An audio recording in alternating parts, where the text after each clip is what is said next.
Hello guys, welcome back my YouTube channel Rajesh ડિજિટલમાં આપનું હાર્દિક સ્વાગત છે. દોસ્તો, આજે આપણે સુરત જિલ્લાનું અને બારડોલી તાલુકાનું વાઘેસા ગામ, જે બહુ પૌરાણિક મંદિર છે, જ્યાં વાઘેશ્વર મહાદેવનું મંદિર છે દોસ્તો.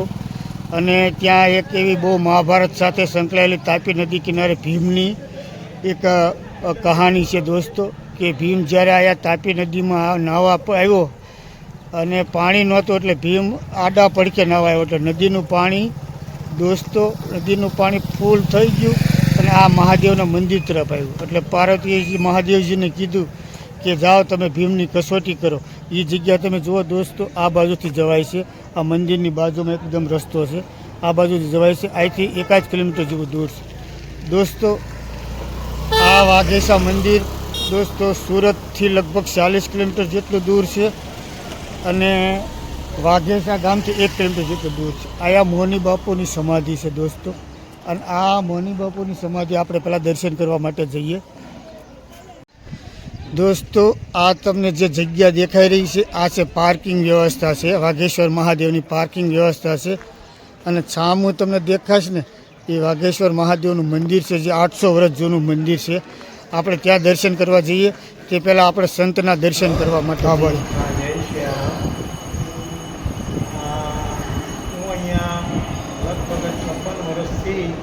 રામાયણનો પાઠ કરીએ છીએ અને દર પૂનમમાં અમે અહીંયા આવીએ છીએ. શું કીધું, અમારું ગુરુસ્થાન છે. હવે ગુરુસ્થાનમાં એવું છે કે પહેલાં અહીંયા કાંઈ નહોતું અને તે સમયથી હું અહીંયા આવું છું ભગવાનની કૃપાથી અને આશીર્વાદથી સદાને માટે અમારા ગુરુના સ્થાનમાં અહીંયા બેસીને 14મી દિવસે અમે આ કાર્યક્રમ કરીએ છીએ. અને દર મહિને અમારા કાર્યક્રમની રૂપરેખા હોય છે. પૂનમના દિવસે અહીંયા ભંડારો થાય છે. મારા ગુરુદેવનું આ સ્થાન છે. એ પહેલાં કાર્તિક સ્વામી નર્મદાના કિનારે રહ્યા હતા અને ત્યારબાદ અહીંયા લગભગ 40 વર્ષથી અહીંયા આવ્યા છે અને એ નિર્વાણ થયા 80ની સાલની અંદર. અને ત્યારબાદ એ ગુરુનું અહીંયા પ્રતિમા મૂકવામાં આવી છે અને એની સેવા પૂજા મારો દીકરો જ કરે છે. અને અહીંયા વાઘેશ્વર મંદિર એનું સ્થાન છે. જ્યારે ગાય અને મહાદેવજી જ્યારે ભીમ પોતે અહીંયા સ્નાન કરવાની એની ઈચ્છા હતી, તો પાણી થોડું હતું.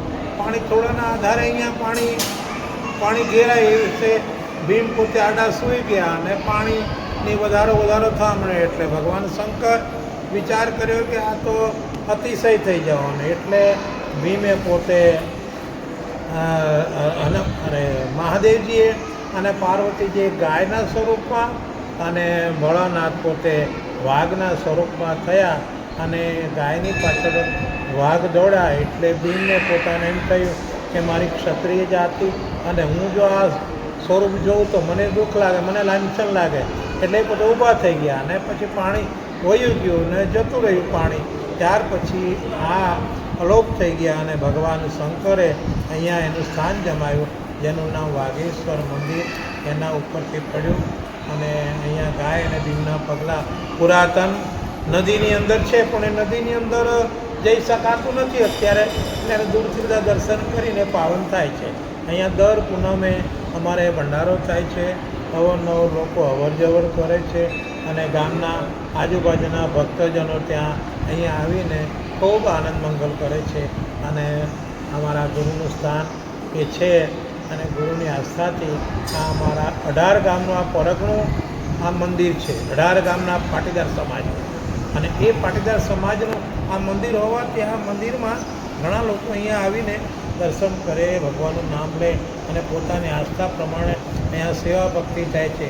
અહીંયા કોઈ પણ જાતની ફી લેવામાં આવતી નથી અને દર પૂનમે ભંડારો થાય છે.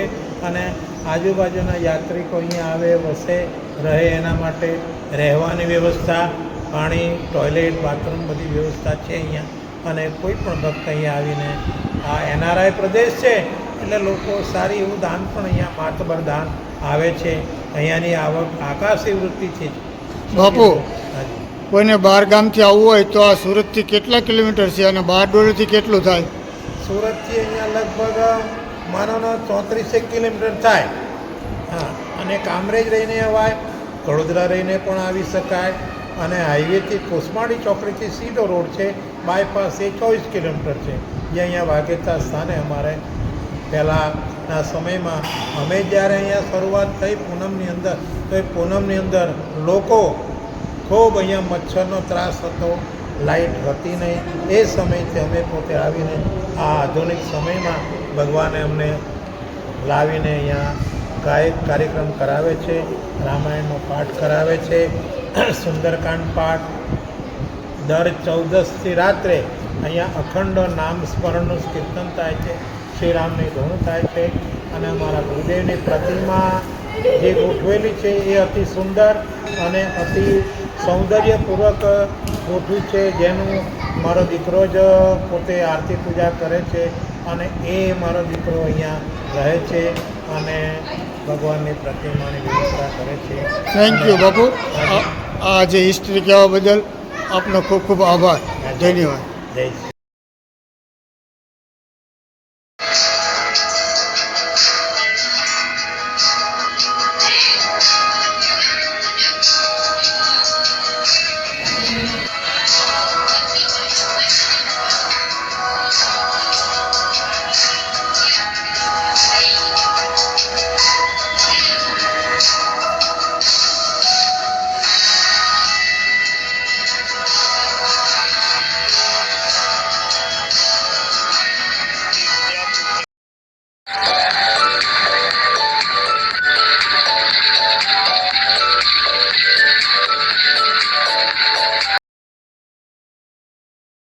દોસ્તો, આ રસ્તો જાય છે સીધો તાપી બાજુ, તાપી નદી કિનારે જાય છે. અને આયા જે ભીમના જે શિવ મહાદેવે ભીમના જે વજ્ર સ્વરૂપનું આપ્યું દાપ અર્થે, એ તરફ આ રસ્તો જાય છે. એ તાપીની અંદર કિનાર છે દોસ્તો. આ તમે જોઈ શકો છો, બહારનો રસ્તો છે. વાઘેશ્વર મંદિર તરફથી આગંતુક જાસૂસનામાં આવે છે કે વાઘેશ્વરમાં આવતા દર્શનાર્થીઓને યુગલશરણ ભક્તજનોને આયાનું બોર્ડ છે દોસ્તો, તમે જોઈ શકો છો. નદીના કિનારે જે સ્નાન માટે બતાવેલું છે એનું છે. આ તમે સીધા જાઓ એટલે નદી પાર કરીને તમારે સામેની સાઈડ જવાનું રહેશે દોસ્ત.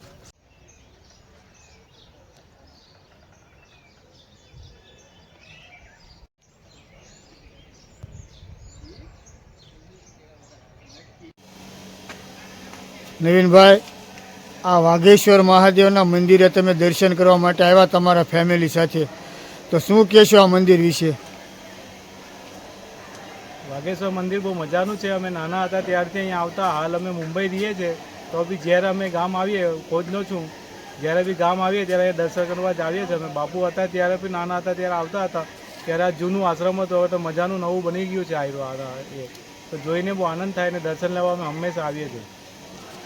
સરસ. નવીનભાઈ, આયા કોઈ જાત્રાઓના દર્શન કરવા માટે આવવું હોય તો એના વિશે શું કહેશો? બહુ સરસ છે. અહીંયા આવે તો તમારું, તમને કહ્યું કે તમારે આવીને તમે અહીંયા ફરીને જાઓ, તમારું મન હલકું થઈ જાય, તમારા બધા દુઃખ દર્દ નીકળી જાય તમારા એમાંથી. બાપુનું દર્શન કરી લો તમે. અને મહાદેવનું ધામ પણ ઐતિહાસિક ધામ છે ત્યાં ગાડી. મહાદેવે અહીં ગાડી એ કરેલું, તો મહાદેવના બી દર્શન કરો તો બહુ મજાનું છે યાર. અને બાજુમાં તાપી નદી, બાજુમાં તાપી માતા છે. તાપી માતાનું તમે દર્શન કરો, એના જલનું તમે એ કરો તો મજાનું છે તાપી નદી પણ. થેન્ક યુ નવીનભાઈ, આપનો ખૂબ ખૂબ આભાર. ધન્યવાદ. દોસ્તો, તમે વાઘેશ્વર મંદિરે જે ભીમના એ દર્શન કરવા માટે જાઓ ને, તો પુલ વટીને બહુ ઊંડો પુલ છે. તમે સાવચેતીપૂર્વક જજો, કારણ કે ટ્રસ્ટ તરફથી બે સરસ મજાની સૂચના પણ આપેલી છે દોસ્તો.